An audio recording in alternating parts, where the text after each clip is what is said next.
Hey guys, Kid here of Burn 1 with the Shadowverse Evolved channel, bringing you our first deck profile of a winning locals list. This is a Swordcraft deck that I put together myself. I got some inspiration from Shadowverse. They commented in one of our videos when I was complaining about how many dragon mirrors I ended up having to play last week. I played something ridiculous like 7 dragon mirrors, and I didn't like playing the mirror.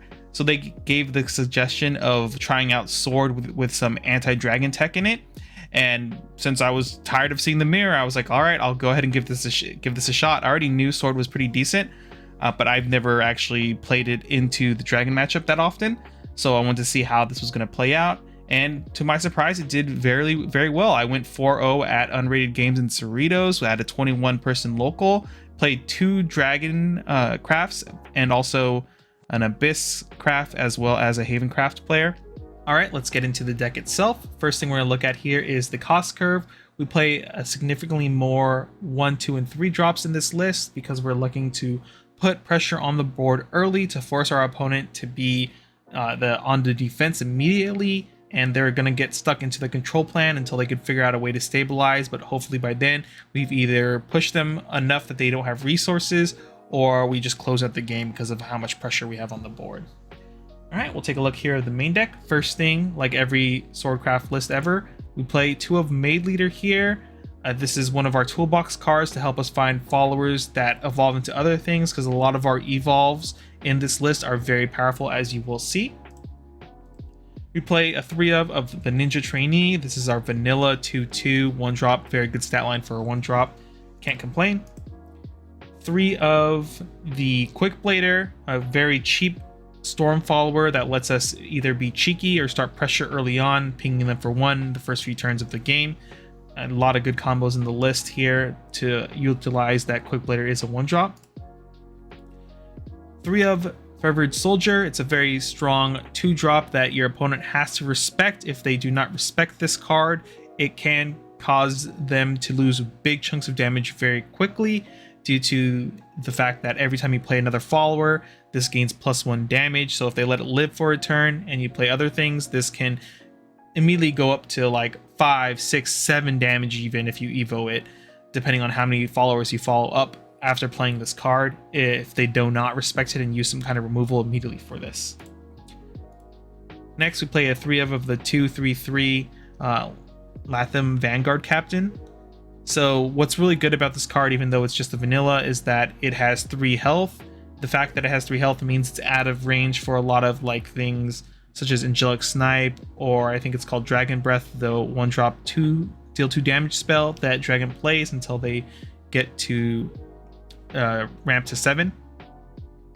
So the fact that this can like dodge a lot of those means that it's going to stick on board a lot longer, or in some cases force your opponent to trade into it, which is always good for you. We play a 2 of Oathless Knight. This card is pretty decent because it builds another token. So for 2 play points, you get 2 1/1s immediately. The evolve form also helps us clear things out if need be. We play a 3 of Floral Fencer, obviously one of the best 3-drops in Swordcraft. It's arguably that this is probably the best 3-drop. I think the next card is one that could be in contention essentially, but Floral Fencer is so good because the Evo form lets us summon a bunch of tokens and build boards back up if we lose boards.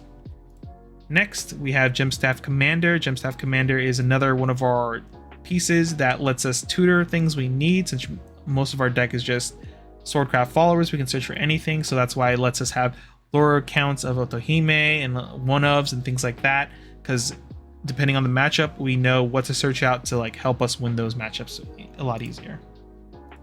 We play 3 Novice Trooper. It's a 3/3 for 3 that has Storm, very good, lets us pressure, so on turn 3 if need be, we can just slam this, start hitting face immediately to get them down. Anytime we can get our opponent below 10 life, that's when they have to actually start worrying, because we can immediately drop a lot of storm damage out of hand if we get into that scenario. We play 2 Demonic Strikes here.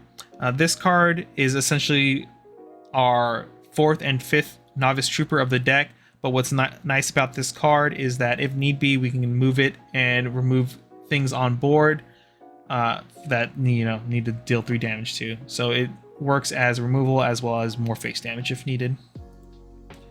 We play a 1 of Path of Purgatory.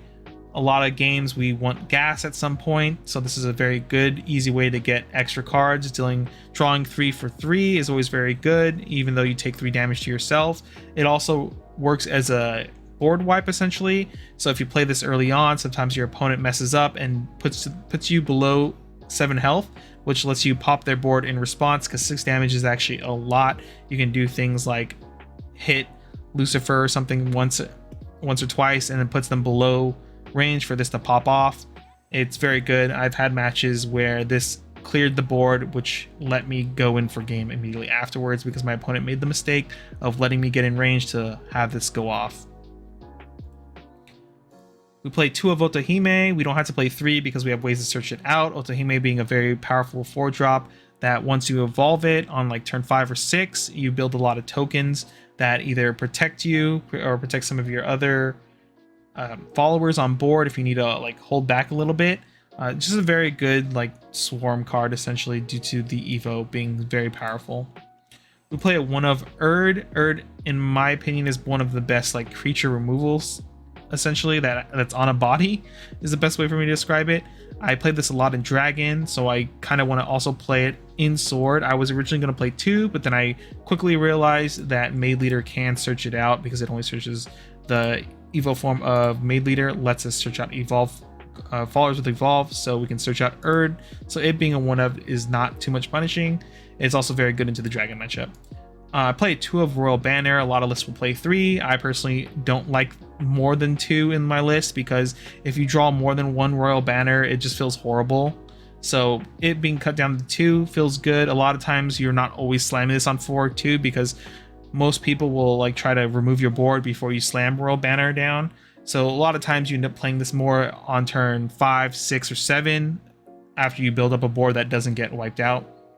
Also, the fact that this gives +1 health is very big, because it puts things like Novice Trainee out of range of being basically angelic sniped away. Play 3 of Alwida's Command. What can I say? It's a 5-cost spell that gives us 3 creatures immediately, one of them having Storm. So on turn 5 we can start pressuring, especially if on turn 4 we ended up playing Royal Banner. We suddenly have a 4/3 with Storm, a 3/3 Steelclad Knight, and a 2/2 Knight itself. All respectful range of damage and power essentially on the board for 5 mana, or 5 play points, which is really good. I play 1 of Gabriel because I like the cheeky play of the fact that my opponent can't always know the exact math of how much damage they're expected to take next turn, because things like Gabriel plus Quickblader is an immediate 5 to face. If anything lives cross turn, it's an extra 4 damage. This also has ward, so once you kind of push, you can ward this up afterwards to kind of hopefully protect your board against them trying to trade followers into your followers, as well as that this does give a sell. So in some cases, though it hasn't come up yet, a sell can like help you clear things that they're trying to hold back to respond next turn with. We play 3 of Tsubaki because we need good removal, but also it doubles as 5 face damage. So anytime your opponent like doesn't ward up, you can essentially drop this on turn 6 to hit them for 5 immediately. 25% of their life is very good, and then they have to respond and respect this 5/4 body. In some cases this is a 6/5 just because you have Royal Banner out, which is pretty rough for people to deal with. Finally, I play a 1 of Front Guard General. The reason we can play this as a 1 of, like I said earlier, was Gemstaff Commander lets us search followers out, and this is a Swordcraft follower, so you can search it out. This is mostly in here for matchups that you know on turn 7 you would like to drop a Front Guard General, things like Dragon and stuff like that. This is very hard for them to deal with, because once this follower does leave, it has last word, summon 2 Steelclad Knights tokens and give them ward, and then you can immediately engage them. So now they have to get through 3 wards, and you know the first ward is a 6/8, which is really hard to deal with. So unless they have execution to get rid of it, it's going to be a little bit tough for them. And usually having multiple wards pop out like that makes it less susceptible to like board wipes essentially. So this becomes a very sticky ward on your board, which is very good. And then obviously if you have Royal Banner out, and your cards that come out of this become 3/3, and this is like a 7/9 with very scary numbers.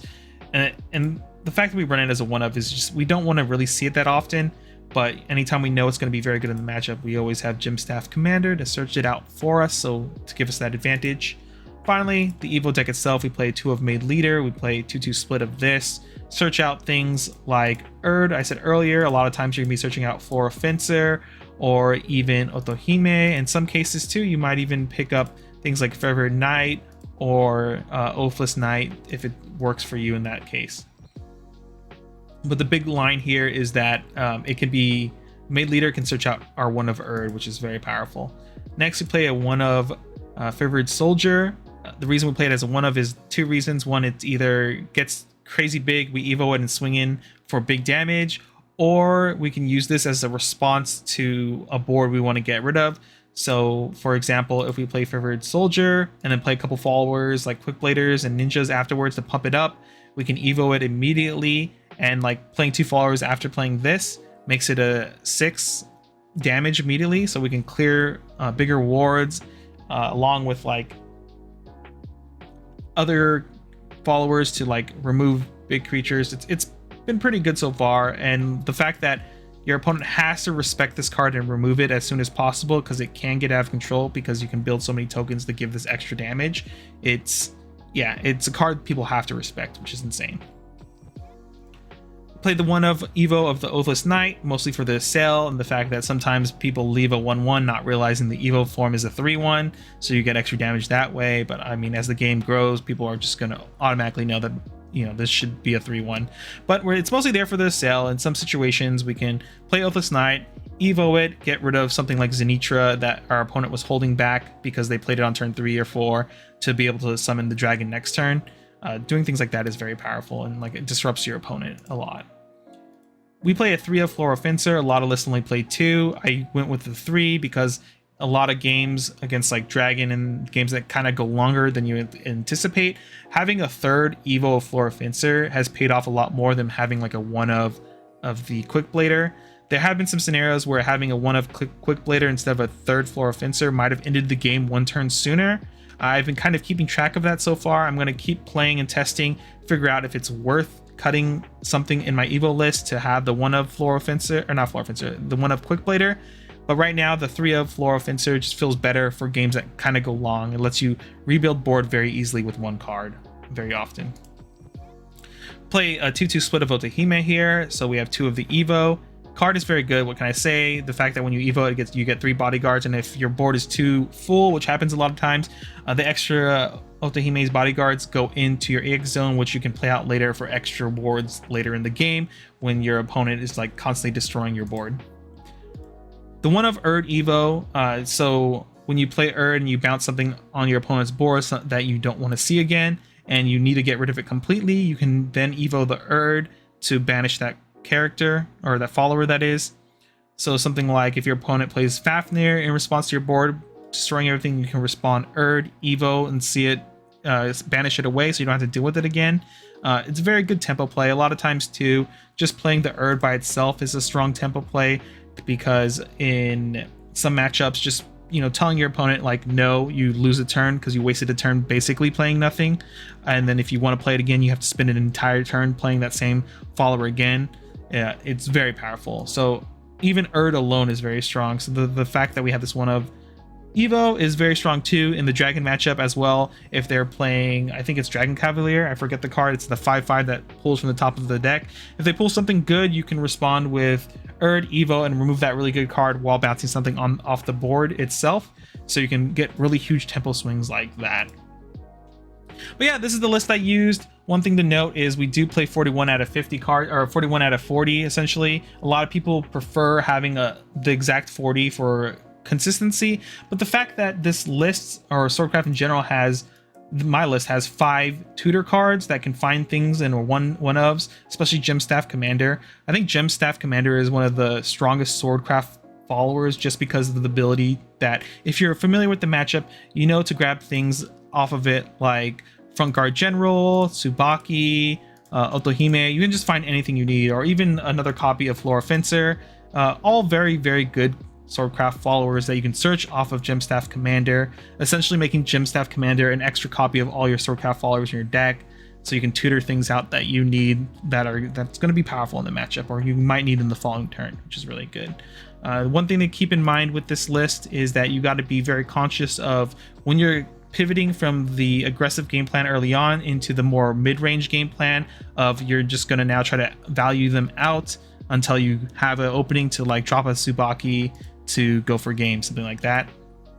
You want to keep that in mind, because you can pressure a lot early, but when the game starts going long, you want to start holding back and see, you know, reevaluate the situation and see if you can like basically mid-range them out of the game is the best way to put it. You start trading cards with your opponent, and generally yours should last longer because you have a lot of cards that build tokens that your opponent sometimes have to trade like cards in for a token that didn't cost you anything, which is really good for you, that is. So your opponent ends up wasting more resources than you do to just like deal with your board, because your board goes so wide as Swordcraft. Having that wide board makes it awkward for some decks that don't have very good board wipes to deal with. But yeah, that's the deck profile itself. Hopefully you guys liked it. Like, comment, subscribe. I know like something like 60% of the people who watch our channel actually are not subscribed. If you're already at this far in watching this deck profile, you should subscribe to us. We'll be releasing more deck profiles, match videos, and more of our podcasts soon. Our next podcast should be hopefully Monday. I believe Dean and I will be getting together, and then I'll be releasing it either that night or Tuesday morning, whenever I get around to putting it up. But yeah, hopefully you like this. If you have any suggestions, comments about the deck itself, let me know. Otherwise, we'll see you guys in the next video. Later.